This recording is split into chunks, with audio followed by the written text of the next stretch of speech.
берсін, қуат берсін. Әдепті балапан дейді, өзінің әке-шешесінен 2 бұтақ төмен отырады дейді. Егіншінің баласы арық қазып ойнайды дейді. Сол сияқты үйдің ішінде, отбасында адам қандай тәрбие көрсе, алма ағашынан алысқа түспейді, бізден ұзап кетпейді. Әуелі әлгі бала-шағаны тәрбиелеме, өзің тәрбиеле, балаң бәрібір өзіңе ұқсайды дегендей, біз бүгін сіздің үйдегі әкеңізді көріп, сізді көріп отырмыз. Наргизаның төркінін көріп, келінімізді көріп отырмыз. Сондықтан осы дәстүр жалғаса берсін.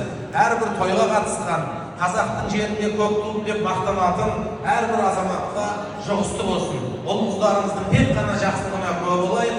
Мына төріміздегі бүгін төрімізді толтырып отырған жастарымыздың бесік тойы, одан ары қарай шөбере сүйгізген тойлары Алла Тағала жақсылықпен көруді нәсіп етсін.